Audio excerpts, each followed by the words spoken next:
Qadrdonlar, mashinani bekorga qo'yib qo'ymadim. Mana shu garadokimizni ko'chasini kengligini ko'rsatish maqsadida Mirzo Ulug'bek tumani Gretskiy garadokka kelganmiz. Shundoqqina mo'ljal eko bozor bo'ladi.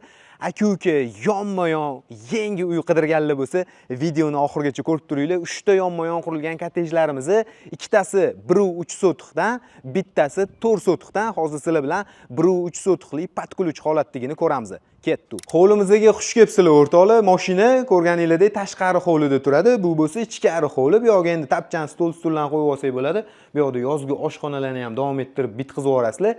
2 qavatli imoratimizni ko'rib turganinglardek yer to'lsa ham yaxlit qilingan, 100% ta'mirdan chiqarib qo'yilgan. Qani bismillah deb kirib borar ekanmiz. Minimalizm uslubida interyer ta'mirdan chiqarilgan. Kiraverish keng yo'li, e'tibor berasizlar va bu tarafda kattagina mehmonlarimiz uchun mo'ljallangan mehmonxonani ko'ramiz. Endi xohlaganlar bu yoqqa eshik o'rnatib olsa ham bo'ladi. Endi navbatdagi ko'radigan xonamiz bu tarafda marhamat ota-onalar uchun mo'ljallangan yotoqxona, orqa tarafda havo aylanishga ham joylar qoldirilgan ekan. Bu yoqda birinchi qavatimiz uchun umumiy yuvinish xonasini, hojatxonalarini ko'radigan bo'lsak, yerto'laga tushganimizda o'rtoqlar yerto'lamiz ham katta, yaxlit qilingan va uyimizning oshxonalari, qo'shimcha mebel jihozlari mana shu yerto'lada juda chiroyli qilib bitkazib qo'yilgan. Ikkinchi qavatga chiqib oldik. Ikkinchi qavatga chiqqanimizda ham keng yo'lakni ko'ramiz. Buni endi kichkina hol desak ham bo'ladi. Mana bu yoq burchagiga ugolok divanlarni qo'yib qo'yib o'tirsak, mana bu yoqda televizor uchun rozetkalar ham qoldirib ketilgan. Oppoqqina juda chiroyli eshiklar tanlanibdi. Ikkinchi qavatimiz uchun marhamat sanuzulni ko'ramiz va bu tarafda ikkinchi qavatimizdagi bu birinchi yotoqxona bo'ladi. Buni yonginasida navbatdagi yotoqxonamiz. Bu asosiy ota-onalar uchun mo'ljallangan yotoqxona. Mana shunaqa ko'rinishga ega va buni o'zini ichida yuvinish xonasini, hojatxonalarini ko'ramiz. Endi eng oxirgi xona. Mana. Buni o'zini mana kichkina balkoni ham bor. Yaxshi lokatsiyadan, yaxshi qurilgan uylar ekan. O'rtoqlar narxi $250,000 chiqyapti. Endi tepasida kelib, sodalashib, egalar bilan gaplashaverasizlar. Joy egalarining nomerlari video ostida aloqaga chiqaverasizlar. Qadrdonlar, bitta dona qoldi. 1.6 sotixli yer maydoniga qurilgan yangi uyimizni narxini ham siraz aytaman, $109,000 so'rashyapti. Faqat ulgurib qolish kerak. Kelinglar, endi kiravurishdan boshlayotganmiz. Kiravurish kattagina mana bunaqa darvozaxonamiz bo'ladi. Uyga kirib kelganimizda chap tarafda shinamgina bitta yozgi oshxona va uni yonida alohida bitta isitish tizimlari joylashtirilgan xona va plus hojatxona ham qo'rilgan ekan. Endi marhamat ko'rib turganingizda binoyimizda bir qavatli kompaktli qurilgan uyimiz. Bu tarafdan yerto'laga tushganimizda mehmonxonamizni tegi yerto'la qilib, u yoqlarni ham tepli pol qilishgan ekan. Bemalol u yoqdan ham foydalansak bo'ladi. Endi sekin-astalik bilan marhamat binoga kirib kelamiz. Tayyor ta'mirlardan chiqarilgan birinchi ko'radigan xonamiz mana shu mehmonxona bo'ladi. Aynan mana shu mehmonxonani tegi yerto'la xuddi shunaqa kattalikda xona qilingan, tayyor ta'mirlardan chiqarib qo'yilgan u yoq tarafimizda. Endi bu yoqda mana bolalar uchun mo'ljallangan yotoqxonani ko'rar ekanmiz va kirib kelganimizda shinamgina mana shunaqa holni ko'rishimiz mumkin. Bu yoqqa televizorlar joylashtirib, divanli zonalar qilib o'tirsak bo'ladi. Endi bu tarafda navbatdagi xona ayollarimiz uchun mo'ljallangan mebel texnikalar qo'yib qo'yilgan oshxona bo'lsa, buni yonginasida umumiy sanuzulimiz joylashgan va bu tarafda bolalar uchun mo'ljallangan yotoqxonani ko'rsak bo'ladi. Uyimizdan orqa tarafida ham havo aylanishga joylar qoldirilgan va bu yoqda ota-onalar uchun mo'ljallangan yotoqxona. Bu yoqdan ham orqa tarafga chiqsak bo'ladi. Bu yotoqxonamizning ichida o'zini yuvinish xonasini, hojatxonalarini ko'ramiz. $109,000 zo'r narx, bitta dona qolgan, faqat ulgurib qolinglar. Yangi Hayot tumani Chortoq mahallasida joylashgan. Qiziqqanlar uchun pastda nomerlar, aloqaga chiqaverasizlar. Suv tekin narxda ofis chiqyapti, qadrdonlar. Mana remontlarini qaranglar, akalarimiz lekin boplab qo'yishibdi. $58,000 deb belgiladi.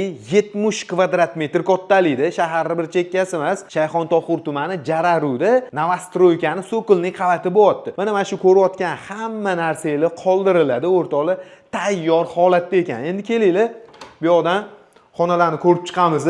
Xo'p, kichkina shunaqa oshxona qo'rilgan ekan. Podyezddan kirib chiqish alohida eshikni ko'rishimiz mumkin.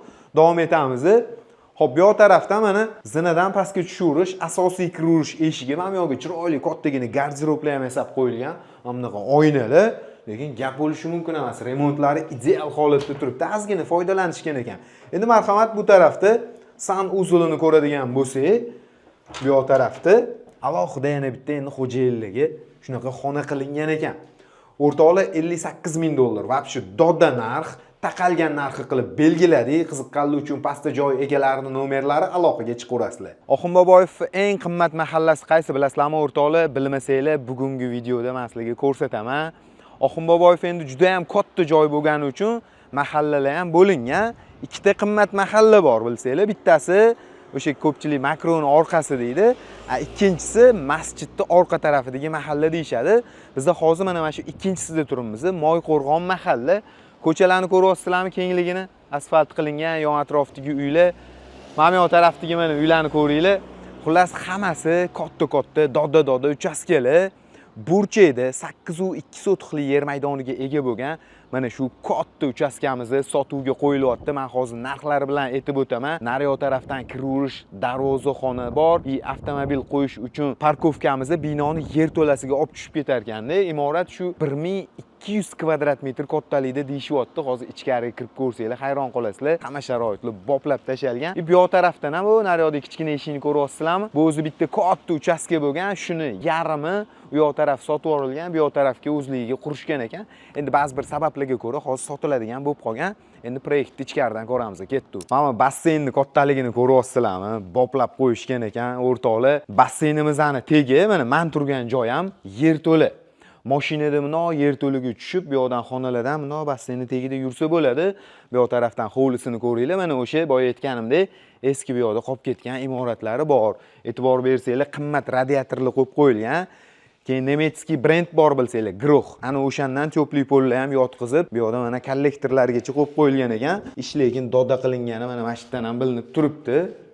Santexnika. Xullas, ataplenani yig'ib yuborilsa bo'ldi. Mana hamma xonalarda katta-katta radiatorlar, interyer mana shunaqa suvoqdan chiqarib qo'yilgan holatda. Yerto'lamiz ham binoning tegi yaxlit. Bu mana birinchi qavati bo'lyapti. Ikkinchi qavatimiz ham xuddi shunaqa ko'rinishda. Umumiy 1200 kvadratdan oshuv deyishyapti. Narxi mana shunaqa chiqyapti. Qiziqqanlar uchun joy egalarining nomerlari video ostida qoldiramiz. Kelib qolgan joylarni o'zim bitirib yuboraman desanglar, palon pulga qilib qo'yilgan dizayn proyektlari ham bor. Buni shunchaki sizlarga bepulga berib yuborishadi. Telefon qilib endi bitta gaplashib ko'rasizlar. O'z-o'zini quruvchi okalardan Olmazor tumani Karimada ikkita yonma-yon qurilgan uy o'rtoqlar. Ko'ryapsizlar, bittasi burchakda, yonida yashil hududlari, ikkinchisi shundoqqina yonida. Men o'zimga yoqayotgan tarafi mana oldilarida bor, mashina qo'yishga katta joyi bor. Uyimizda deyarli 90% bitib qolgan. Hozir bittasini sizlar bilan birgalikda kirib ko'ramiz. Ketdik. Har bitta uylarimizda 2 sotixli yer maydoniga ega o'rtoqlar. Endi mana imoratimizdagi o'zingizlar bitta baho berib qo'yinglar. Uyimizga kirib kelish kattagina bu yoqda avtomat darvozalar o'rnatilgan. Darvozaxonani ko'rsak bo'ladi va bu tarafda o'rtadan kirish asosiy eshigi, o'ng tarafda hojatxona, yozgi oshxonalari, ustilari yopib qo'yilgan. Endi kelinglar ichkarini ko'ramiz. Uyga yangi egalariga okalarimiz hozir mana remontlarini shunaqa holatga keltirib qo'yishganda, sizlar aytgan rangda ichlarini to'liq bitkazib berishadi. Agar yo'q, bu yog'igacha o'zim davom ettirib olaman keyin desanglar, kelib mana shu holatida ham baraka qo'rsanglar bo'ladi. Birinchi bo'lib o'ng tarafda kattagina keng holni ko'radigan bo'lsak, buni qarshisida ayollarimiz uchun mo'ljallangan oshxonamiz joylashgan. Uyimizning yerto'lasi ham yaxlit qilingan. Uyimizning eng asosiy isitish tizimlari aynan shu yerto'lada joylashtirilgan. U yoqdan ham bemalol foydalansanglar bo'ladi. Endi bu tarafda kattagina keng mehmonlarimiz uchun mo'ljallangan mehmonxona. Uyimizning orqa tarafida ham havo aylanishga joy qoldirilgan va bu tarafda birinchi qavatimiz uchun umumiy sanuzul bo'lsa, buni yonginasida ota-onalar uchun mo'ljallangan yotoqxona. Mana bu tarafda ikkita eshik mehmonxonadan va bu yotoqxonadan havo aylanishini ta'minlab turadi. Ikkinchi qavatimizda 4 ta xona bor. O'ng tarafdan davom etar ekanmiz. Ikkinchi qavatimizdagi bu birinchi xona bo'ladi. Buni yonginasida umumiy sanuzul bo'lsa va bu tarafda ikkinchi qavatdagi ikkinchi yotoqxonalarni ko'ramiz. Taxminan shu 1 oy ichida menimcha to'liq tayyor bo'lsa kerak. Bu tarafda ikkinchi qavatimizdagi 3-yotoqxona, umumiy sanuzul va bu oxirgi 4-xonamiz bo'ladi. Umumiy hisobda 6 ta xona, hol, oshxona va yerto'lada ham yana qo'shimcha xonalarimiz joylashgan. Lokatsiya zo'r o'rtoqlar. Kelib tepasida ko'ringlar, xohlasanglar mana shu holatida baraka qilinglar. Xohlasanglar taxminan 1-1,5 oy ichida quruvchi akalarimizga sizlarga patkulch holatda topshirishadi. Endi narxlari bo'yicha bemalol telefon qilib so'rayverasizlar. O'rtoqlar, Nazarbeyni 5 yulduzli mahallasiga kelganmiz. Mana bu yon atrofdagi uylarni, ko'chalarni qaranglar. Lekin men o'zim birinchi marta bu ko'chaga kirishim, dodda yangi qurilgan uchastkalar ekanda, hammasi kommunikatsiyalardan umuman muammo yo'q deyishyapti. Bugun sizlar bilan birga